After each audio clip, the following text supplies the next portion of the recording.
round number 10 of FIDE Candidates 2026. Guys, it was a super blast. I think the most exciting matchup we had today, Sindarov versus Pragnananda.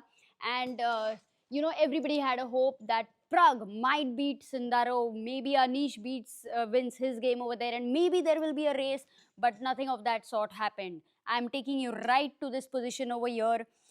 This was Prague with black pieces, and that was Sindarov. The opening was, what to say, it was complete blast. Prague played something with g5, and he was very well prepared. He went into an exposed king position all by himself, and it was a bold decision. He was doing fine until here, where Sindarov played rook d f1 over here. And you see there are a lot of threats. He has to go rook f6, rook f7, and so on. And here Prague played bishop d7, which was a big blunder. He had to play bishop e6 and stop rook f7 here. The idea for white was rook f6. The rook would have been attacked here, but Prague had a nice move attacking the queen. And then after the takes, all these exchanges, white would have won the piece back, which was sacrificed in the opening. And this kind of a position, though slightly complex rook endgame, but it would have ended in a draw most likely. Unfortunately, nothing of this happened. Prague played bishop d7, and what happened next, I'm just going to show. Think here, white to play. Sindarov found rook f7, and usually after takes, generally you are happy to win the two rooks for a queen. But in this situation, the problem was another check attacking the rook here, and when the king went over here, there was another check. And then when the king went over here, because you cannot lose your rook, there was this check, and you lost the bishop. So Prague lost this bishop, and later Sindarov won the pawns and pushed his pawns, and that was it. Oh my god, with this victory, almost we can say Sindarov is now absolutely unstoppable beast here. Moving to the next game, I want to show all other three boards in the open section ended in a draw. But here I want to show you the game of Anish Giri. There was this one moment between Anish Giri and Nakamura where it was equal. Nakamura was playing well, and Anish went knight c5. It was a discovered attack. There was a move like knight g5, which was slightly trickier. You cannot take because this is hanging over here. So you cannot take because this is the check over here. So Hikaru Nakamura would have had to find rook e8 here. And here white makes a little move, knight f3, not caring about takes, because if you take here, it's a mistake. Knight jumps into e5, f7 is attacked, the rook is going to get trapped, and such kind of ideas did exist with trickiness. But Hikaru Nakamura would have still defended with correct play, and yes, it was a trick, but I think it would have still ended in a draw. So that was Anish Giri, because we all were looking at whether he has any chances or not. These were the matchups.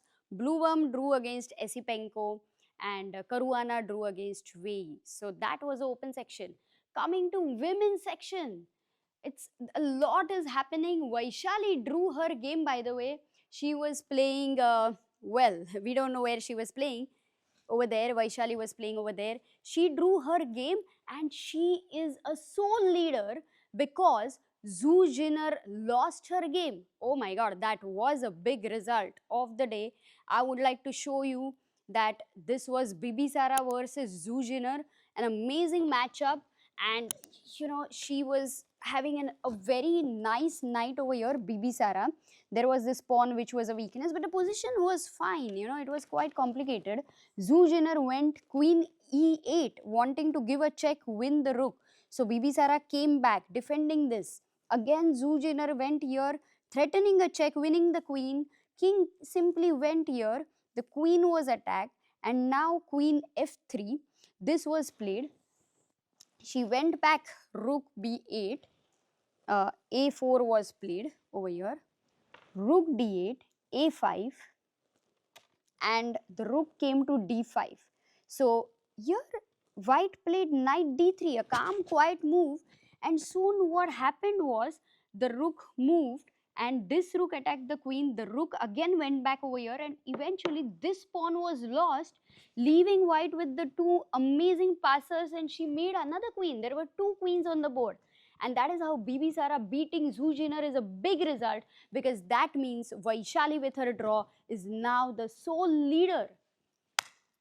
Another game I want to take you to, but it was a quite brutal heartbreak for Divya Desmuk, who was playing over here against Goryachkina. And this was the position over here, and Divya played g3. Oof, that was a bad move, because after f takes g3, king takes g3, black had the move h5, which was pretty important because bishops can cover both the sides of the board, but knight can't.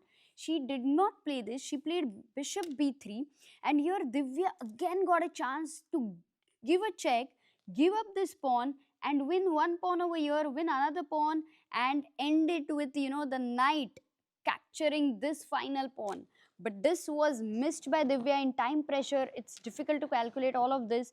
She went back with her knight, and over here came h5, a very strong bind, because now you can't do much. She lost a pawn here, and the knight is inactive. The king is coming closer. Another pawn will be lost, and these pawns were pushed, and that's how Divya lost just at the very end of it. Goryachkina now gets a win. The other two games ended in a draw. That was Vaishali's game, and also Tan Zongi's game ended in a draw. These were the matchups here. Tomorrow is going to be the rest day, guys, over here. And yeah, there's going to be some interesting stuff happening. We will come back on 11th April again, but it does look like right now the race is coming to an end, because Sindarov is running and winning, and it's Windarov now.